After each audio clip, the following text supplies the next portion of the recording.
Peace, love, and a bottle of hair grease, y'all. Shawty Gemini again. I do want to thank everybody just for being so supportive and for contacting me, and just being a positive influence on, you know, this new embark that I'm taking in my life right now. So I really do want to just take the time out to thank everybody just for their support. So this video is about basic astrology and free will, because a lot of people have a lot of misconception of what astrology is, kind of the signs and how it works. So this is a video to clarify that and clear some things up. Okay, and you know, I got a glass of wine. It's a Sunday. It looks nice. It looks beautiful. I look beautiful, and I just really felt the need to drop this video. Okay, so let's get into it.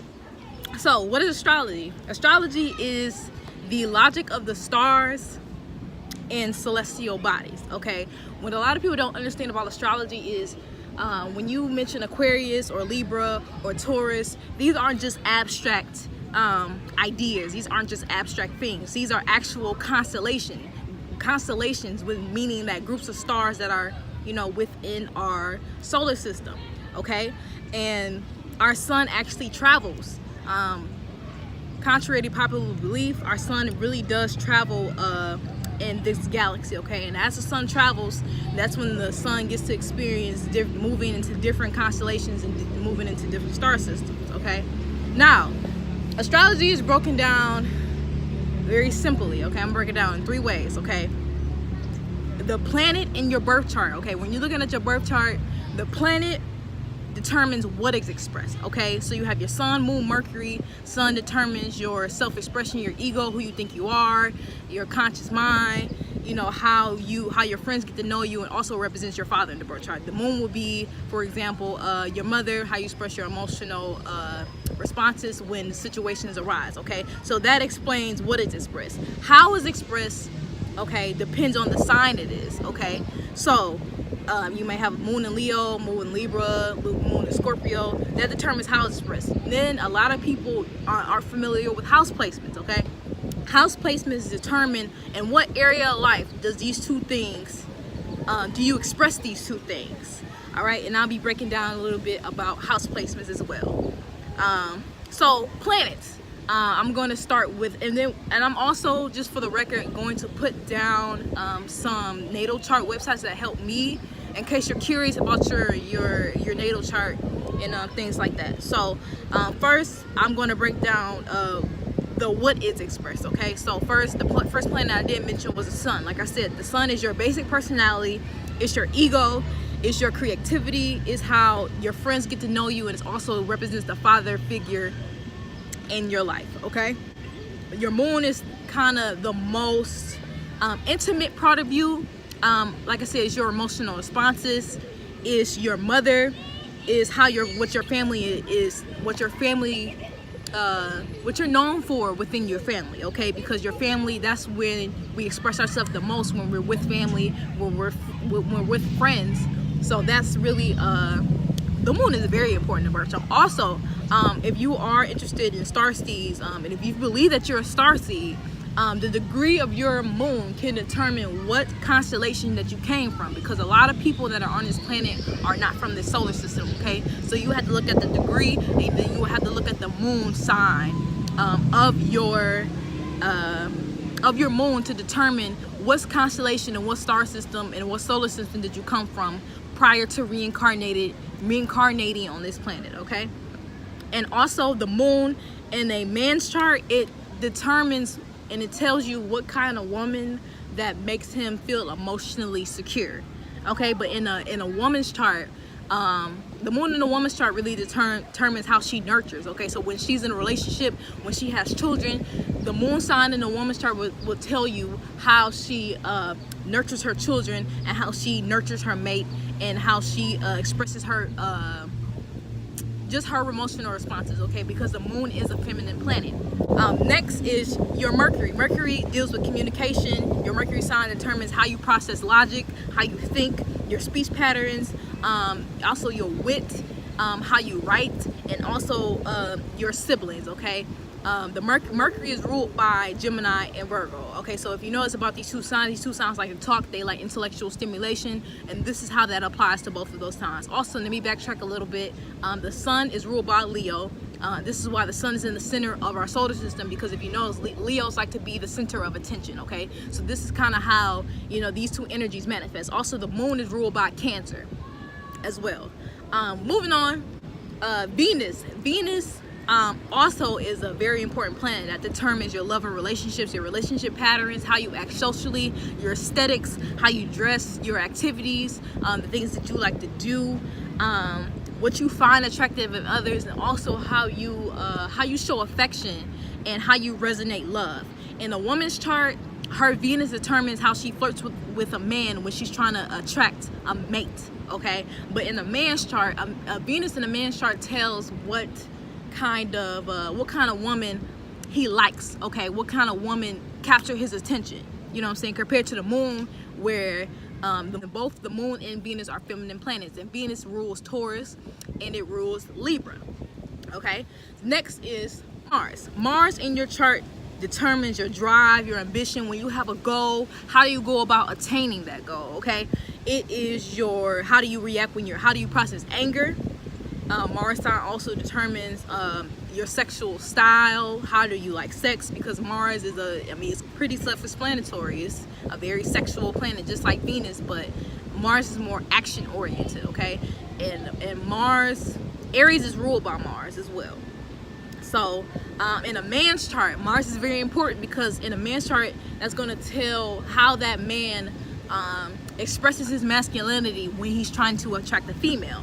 But in a woman's chart, Mars in a woman's chart determines what kind of men that a woman is sexually attracted to, that a woman likes. Okay, so if you haven't kind of caught on now, it kind of switches when it comes to feminine and masculine planets. They manifest differently with men and women.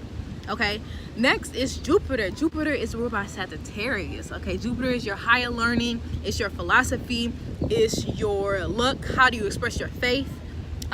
It really determines what your purpose is and how you experience prosperity. Okay, and if you notice a lot of things about Sagittarius is also an intellectually driven sign. I think a lot of people really overlook Jupiter. Jupiter is very, important, because this is how in what area of life that you receive higher knowledge. Okay, and next is Saturn. Saturn, a lot of people complain about Saturn, but Saturn is really actually here to help us. Okay, Saturn is ruled by Capricorn, so Saturn is your authority figure that's in your life. It rules karma, it rules limitations, it rules restrictions, it rules methodological planning, how you ground yourself, where you feel the weakest at. And also, when you have a Saturn transit, I'll get into transits as well, that can be a really either make or break time for you, because Saturn challenges you. Okay, Saturn let you know that, okay, now that you have a plan, or if you don't have your shit together, when you have a Saturn transit, Saturn comes real quick and gets your shit together. Okay, and if you notice, like I said before, Saturn rules Capricorn. So if you notice, Capricorns are really self-disciplined. They're really kind of an authority figure. They like power, you know what I'm saying, they like social status. So this is kind of how these two energies kind of coincide and express themselves. Okay, Uranus is ruled by Aquarius. Okay, so Uranus is the area of your life where you refuse to compromise. This is where you express any kind of unorthodox behavior, because Uranus rules technology, change, it's your enlightenment, it's your humanitarian goals, it's how you react, in what area of life do you act erratic or unpredictable, your need for independence, and how you need to break boundaries. Okay, and like for example, if you've had Uranus in the 7th house, 7th house is ruled by partnership.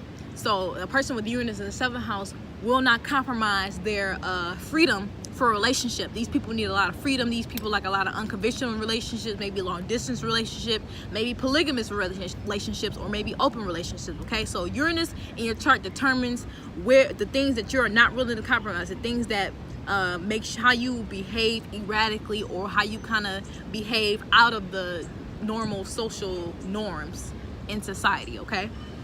Next is Neptune. Neptune rules Pisces, okay? So Neptune rules dreams, illusions, spirituality, creative expression, idealism, imagination, kind of rose-colored glasses, because a lot of Pisces, they do have the tendency to be self-deceptive, and they can be a lot of their partners or people that come in contact with can be deceptive as well. And it's just really Neptune also rules the subconscious and kind of the undefinable, the unobtainable, like things that are not in this realm, you know what I'm saying? So things that are kind of foggy, okay? Next is Pluto, which is my favorite planet because I am a Plutonian. Pluto is ruled by Scorpio, and Pluto is also ruled by, Scorpio is also ruled by Mars as well. Pluto rules your personal power, and what area of life do you find personal transformation, personal death, and rebirth. And Pluto also determines where you're self-destructive, how you face power struggles, or in what area of life do you have power struggles, whether it's with other people, whether it's with your job, whether it's with your siblings. Depending on where your Pluto is in your birth chart in one of your houses, that determines in what area of life do you have power struggles, and what area of life do you kind of not like a physical death, but like an internal death. Although Pluto does rule how in the 8th house does actually rule how you die, you know what I'm saying? So that is Pluto's a very important planet, okay? And also Pluto rules taboos, the forbidden things that people don't like to talk about, okay? So Pluto rules sex, like I said, taboo, so maybe some S&M, you know, just topics and things that, you know, a lot of people really don't like to discuss, okay? And also there are other celestial bodies that are located in the chart. You have asteroids, okay? And asteroids could be I'm not even gonna get into too much of asteroids because there's a lot that information that goes into that, but your asteroids are Charon, Vesta, Pallas, just to name a few, okay? And those all have different expressions that mean different things, okay? But next, I'm going to be talking about the houses. So now that you understand kind of what is expressed, kind of different concepts of what is expressed, now depending on where your planet is in your houses, you know, that also kind of flavors your personality and self-expression, okay?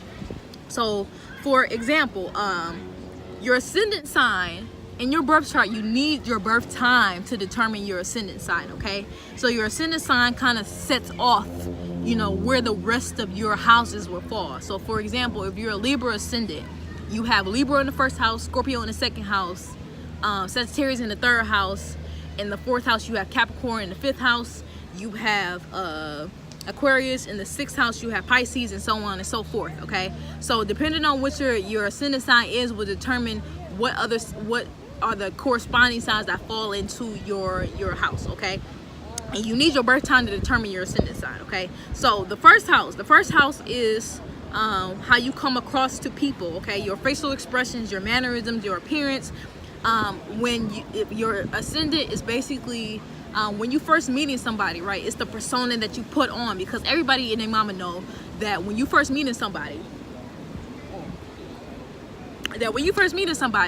you're not yourself, okay? So you put on this persona. So this kind of determines your ascendant determines what that persona is. And your ascendant is also how you filter your planets. So for example, if you're somebody who's Leo dominant, but you have a Virgo ascendant, you might feel that boastful, lively, creative, want to be the center of attention energy through a Virgo ascendant, meaning you filter it through a calculative point of view, an analytical point of view, an intellectual point of view, probably a discerning point of view, because those are kind of the traits of Virgo, okay? Next is your 2nd house. Your 2nd house is ruled by Taurus, okay? Each of the houses are basically represent each of the 12 signs of the zodiac, and each of the 12 houses signs of the zodiac really determine somebody, okay? And also rules the physical body as well. So the 2nd house is ruled by Taurus. Taurus rules your self-esteem, values, possessions, how you accumulate money, okay? So depending on what sign is in your 2nd house, that tells you how your income how you receive income in this lifetime, okay? And it also represents wealth, maybe your talents, and maybe, like I said, your morals, the things that you value, okay? Moving on to third house. Third house is ruled by Gemini, okay? Because these things go on based on the chronological order of the zodiac, okay? So, contrary to popular belief, Capricorn isn't the first sign because it starts in January.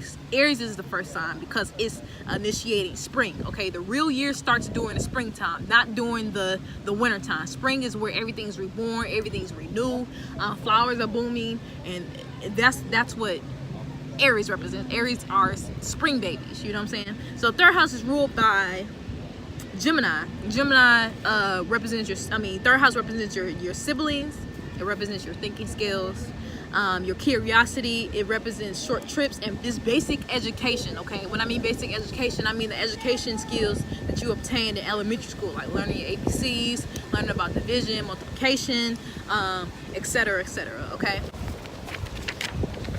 The fourth house, okay, which is also an angular house, okay? The angular houses are the first house, the fourth house, the seventh house, and the 10th house, okay? These are the more outward houses, okay? It's kind of, except for the fourth house, which is ruled by Cancer. If you notice, a lot of Cancers are a lot really private about their emotional lives, okay? So your fourth house rules your home, your family traditions, really your family history, where you feel most comfortable, and really is the most private part of your personality, okay? This is also called the IC of the birth chart, okay? I can't pronounce the Latin word, but it's the IC of the birth chart, okay? This is a very important angular house because it tells you just about your earlier upbringing, okay? Yeah, and like I said, it also rules your mother, probably how you saw your mother. So depending on what sign that's in your fourth house will determine, kind of bring out how your early childhood was. Fifth house is ruled by Leo. Leo is one of my favorite signs, so I'm very well familiar with this energy because I have Mars in Leo, okay? So fifth house is your self-expression, your creativity. It rules children, similar to the fourth house. Fourth house is more focused on nurturing children, upbringing children. Fifth house is more like procreating, like being kind of playful with your children, okay? Feeling the need to, because if you notice, one thing about Leo has the need to create something, you know what I'm saying? And depending on what type of Leo that person is, will determine what kind of creative outlet that they look for, okay? Fifth house also rules your romantic partners, how you flirt or how you resonate flirting as well. And it also rules dating, drama. If you know, Leos are very dramatic. Well, some of them are, not all of them are, but Leos can be very dramatic. Can rule theater, just the arts in general, like painting, operas, things of that nature. Sixth house is ruled by Virgo. Virgo is how you serve others. It's community service. It's your everyday routine. So meaning you get up, you brush your teeth, you iron your clothes, then you go to work. After you go to work, you come home, cook dinner. That's what the sixth house rules. Sixth house rules your day-to-day activities and recreations that you do. Okay, it also rules small pets. It also rules your health. Virgo is a very health conscious sign, and it also has to do with cleanliness. If you notice that, the sixth house has a lot to do with just those things. If you know, a lot of Virgos, they can't stand messy partners. They don't like messy people. They don't like partners who are dirty. They don't like when their home is dirty, you know what I'm saying? So that's just something that the sixth house represents. It also represents sixth house also represents your organization skills, and like I said before, your schedule, just your day-to-day routine when you get up from when you go to sleep, okay? Seventh house is ruled by Libra, is ruled by Venus. It's one of the angular houses, okay? So compared to the first house, where the first house was just about us and our personality, our outward expression, the seventh house rules how we our one-on-one relationships with others, because Aries is very self-oriented compared to Libra, which is about other people, maintaining balance, maintaining harmony with others. So the seventh house rules one-on-one partnerships, your marriage partners, the things that you look for subconsciously in a partner. It can also rule open enemies too. Even though the 7th house is a good house, you have to be careful, because for example, in synastry, if somebody's planet falls into your 7th house, just how much you can love them is how much you can hate them as well. So, and I've experienced that with people who fall into my 7th house. We can be friends, but we can be just as worse enemies as that as well. So just the 7th house rules other people, your interaction with others, compared to the 1st house where it's just about yourself. The 8th house, one of my favorite houses, is the houses of Scorpio. Scorpio, the 8th house deals with intimacy, transformation. Like I said before, it's about how you let your inner self die to be reborn, or when you're going through something, you know what I'm saying?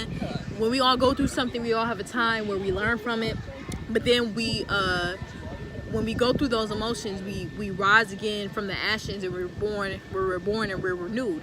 Okay, so it also 8th house also rules other people's income as well. So compared to the 2nd house, which is ruled by Taurus. Taurus is opposite of Scorpio, okay? So Taurus deals with your own personal houses, your own personal income, but the 8th house rules your other people's income, like taxes and, you know, other business ventures. And it also, 8th house also has to do with bonding, okay? Emotional one-on-one bonding, intimate bonding. I like the 7th house where, you know, I find you attractive, we get along. The 8th house is about what are the deepest, darkest parts of you. Show me those so I can love you, basically. Okay, so the 9th house deals with higher truth, higher education, long distance travel, like traveling across, you know, overseas, learning about new culture, ways of life, your enlightenment, and also looking at the big picture. Okay, so 9th house is ruled by Sagittarius. Okay, so if you notice, a lot of Sagittarius, they like the idea of traveling.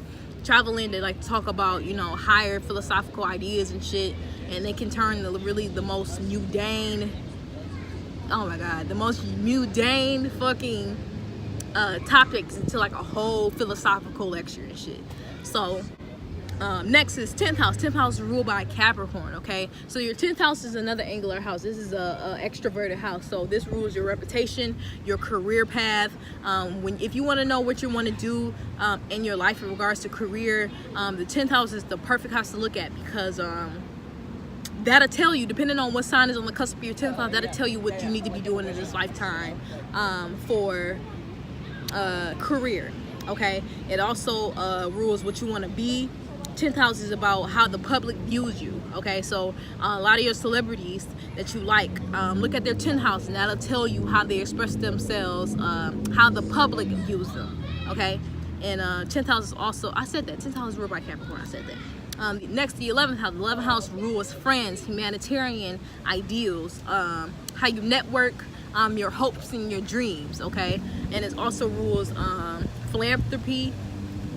And next is 12th house. 12th house is the things that are hidden from us, not like the 8th house where we're consciously aware of things that are hidden from us, but the 12th house lets us know the things that are hidden from us, okay, that we are not even aware of, because Neptune, the 12th house is ruled by Neptune, which is ruled by Pisces. Okay, so this is a very foggy house. Okay, and people who have planets in the 12th house, like for me example, I have moon in the 12th house, so sometimes I can't even put a finger on how I'm feeling, or sometimes I need to be secluded in order to understand my feelings, because if you notice, 12th house also rules institutions, prisons, cults as well, because these are individualized things that are in solitude from the rest of the world. It also rules, 12th house also rules spirituality, secret enemies that might smile in your face, you know what I'm saying, but really will be kind of out to get you. Okay, so watch for people who have their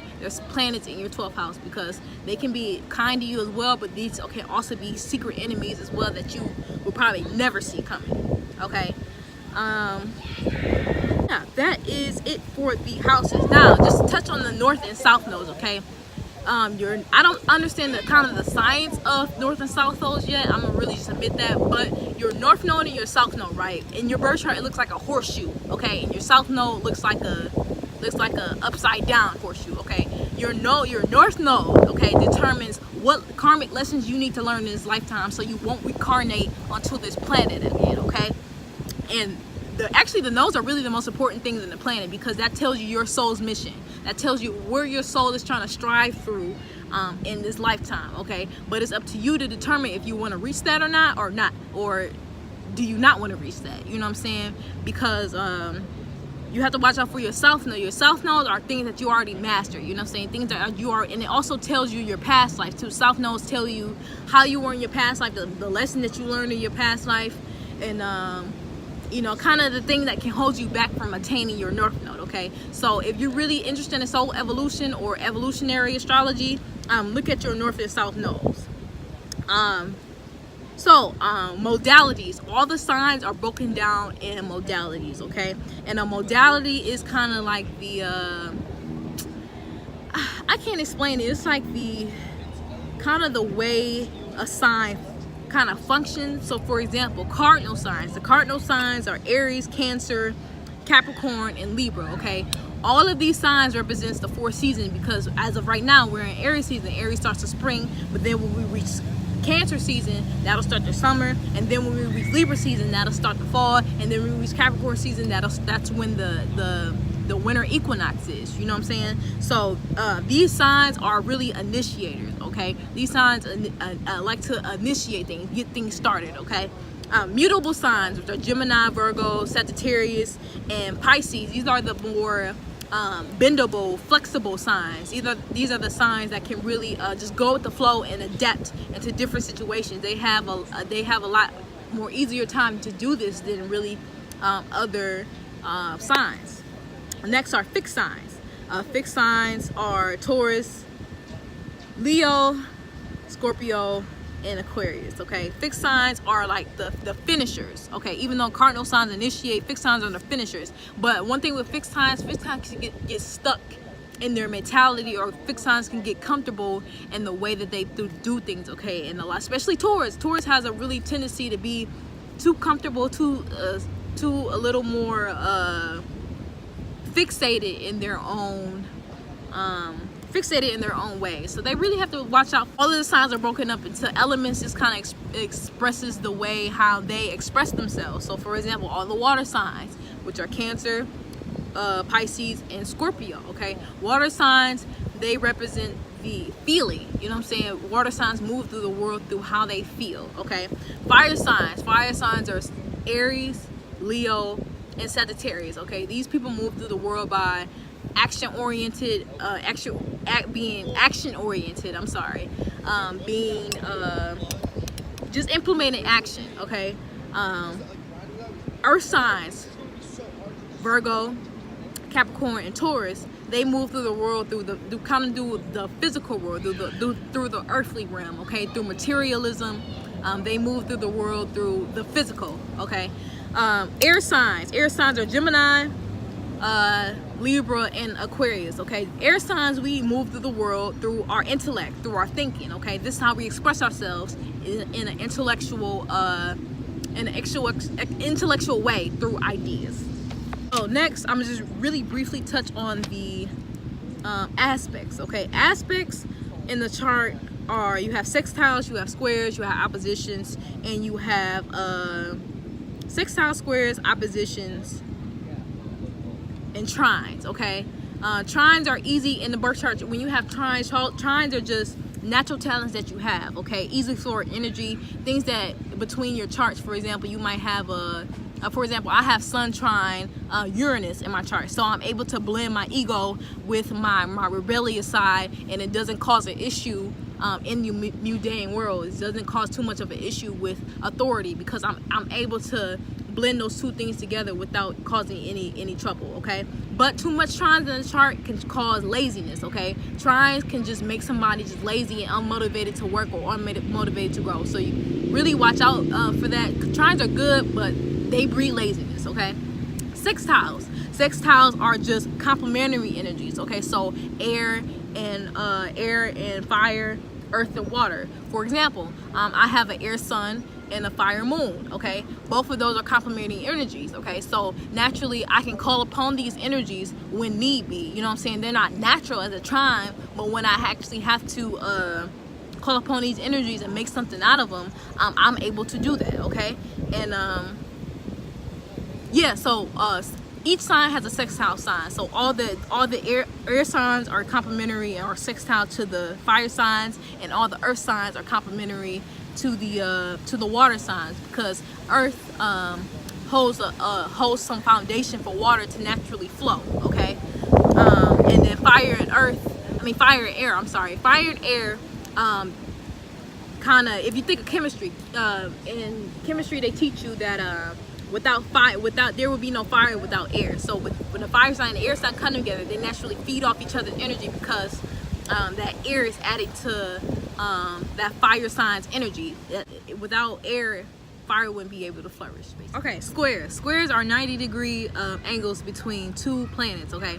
Each sign has a square, has a sign that is square to, okay? So for example, Aries is square to Cancer because they have two different needs. Aries wants to initiate. Aries is me first. Aries is kind of selfish. Aries wants to be action oriented, but Cancer on the other hand is about family. Cancer is a little more nurturing. Cancer is a little more emotional. Cancer wants to stay at home, while Aries wants to get out and do some shit and explore the world, okay? So when you have squares in your birth chart, or you have squares in synastry where you're doing two aspects charts to one another, this is just asking you to find a type of compromise between these two energies, okay? And squares in the birth chart are also drivers, okay? Even though you might have a lot of squares in your chart, these are just things that, at least you're not stagnant, okay? These are things that you're always going to be battling, but these are going to be things that drive you to push forward and to conquer new conquests within yourself, okay? Oppositions are 180 degrees opposite for each other. All signs have an opposition as well. So for example, Gemini is opposite of Sagittarius. Scorpio is opposite of Taurus. Aries is opposite of Libra, okay? These things, all of these signs have similarities, but they express them differently, okay? So just how oppositions can be, they can attract each other, they can also repel each other due to their differences, okay? So when you have oppositions in your chart, the planets that you have oppositions to your chart, you're always going to be teetering, okay? And what oppositions are asked you to do is just find a balance. Sometimes you're going to have to incorporate this energy, other times you're going to have to incorporate this energy. You can't be over here with this too much energy over here. You can't have too much energy over here. You have to find a balance. So that's what oppositions in the birth chart ask you to do, is to find a balance within yourself to kind of make these energies work. Moving on, orbs are so important when it comes to astrology, okay? Orbs are determined by degrees, okay? And you can determine your degrees by looking at the websites that I list below. They tell you that what kind of degrees your planets are in a certain sign, okay? I'm not about to get into too much of orbs, but orbs are very important because for example, in synastry, when you're doing two birth chart comparisons for a relationship reading, depending on how close those signs are in degrees, whether it's a trine, a sextile, a square, depending on where those are in degrees, depending on how that energy is going to be felt the most into that. Also, transits. Check your transits every day, because transits are basically how the current planets, how they're in rotation too, because planetary rotations don't stop, okay? This tells you how these current planets are interacting with you. And basically your birth chart is just the energy that you picked up when you reincarnated here on this planet, okay? That's all astrology is. Basically your birth chart just explains the energies that you picked up, okay, when you travel through, to this plane, to this dimension, to the solar system, when you reincarnated out your mother's womb. This tells you the energies that you picked up from the time of your birth, where the planets were in the signs at that time. Okay, now the most important part, free will. A lot of people have misconceptions that they are ruled by their birth chart, okay? Let me let you know something. Astrology impels, it doesn't compel. Meaning astrology does have an influence, okay, but it doesn't compel you to do anything. You have free will, okay? Your planets in your birth chart are like fucking limits, okay? That's like the universe giving you limits, okay? Now, However the fuck you make the lemonade, it's just fucking dependent on you. If you want to fucking squeeze it first, then put it in the jug, or if you want to, you know, throw some strawberries in there, then add the sugar, you know what I'm saying? However you want to make the lemonade is completely on you, okay? This is where free will comes in. A lot of people get that so confused because they think that astrology is the end all be all. Well, in reality, astrology is really kind of representing your ego, your beast side, okay? But the whole purpose of astrology and the whole purpose of you reincarnating here is to become the higher octaves of those energies, okay? So the worst thing that you can do, for example, is say, oh, well, I'm a Taurus, so I'm stubborn. Like, no, fuck that. The objective is to vibrate on the highest level on that sign's frequency, okay? So each sign has a lower octave and a higher octave of energy, okay? This is why sometimes people have the misconception that Geminis are two-faced and fake, because you're dealing with a Gemini that's operating on the lower octaves of their sign, you know what I'm saying? But the higher octaves include Gemini is very communicative, Gemini is very intelligent, Gemini is very considerate, you know what I'm saying? So it depends on the person and their evolution, okay? It depends on how those people are working with their planets, all right? And I really think that really kind of pisses me off, like with people just giving into like their planetary energies like they don't have control. No, you have control of don't use your zodiac sign to fucking do some bullshit, okay? You have free will. That's one of the most beautiful things we have been blessed with in this physical realm, okay, as physical carbon beings, okay, is having free will, okay? Just because, you know what I'm saying, you're Aries, that don't mean you can be an asshole, you know what I'm saying? You just vibrate on the higher octave of your sign. Look up the higher octaves of Aries and try to aim towards those traits instead of just being like, well, I'm blunt, or well, I'm inconsiderate of other people's feelings because I'm Aries. No, it don't work like that. That's not the purpose of astrology. The purpose of astrology is to shine light on your weaknesses and how you can vibrate on the higher octave of those weaknesses, of those signs, of your traits, okay? I really hate it when people do that. Like, that's not really, you know, what astrology is about. I'm gonna tell you how astrology has helped me, because astrology has really shined a light on my weaknesses and made me cognitive of the patterns that I have, okay? So for example, I am an Aries moon. I'm prone to fast anger, you know what I'm saying? I can be selfish, and I'm Aries rising as well. But when that situation does arise, I'm able to, you know what I'm saying, analyze, or I'm able to be conscious when I am exhibiting those traits, and that makes me step back and try to become a higher octave, or try to, you know, see a different side of those traits.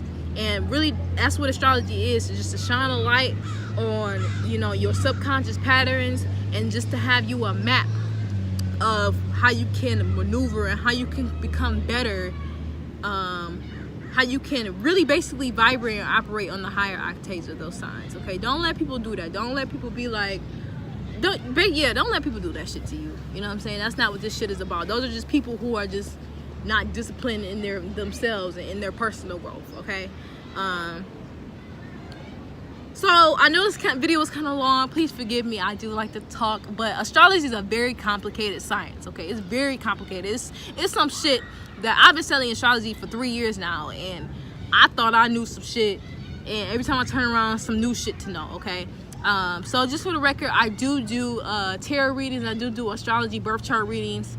And when I do my readings, the whole purpose is to teach you how to do them too, so you won't have to be looking for other astrologists or other readers to teach you how to do your shit. No, you have your birth chart. I want to teach people how to read their own birth charts as well. So contact me. I'll post my email below on my social media. So just contact me if you are interested in the reading.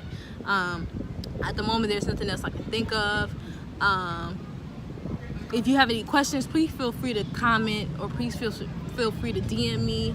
I also do relationship readings too when it comes to astrology. That's what synastry is about. I did touch on synastry as I did this video as well.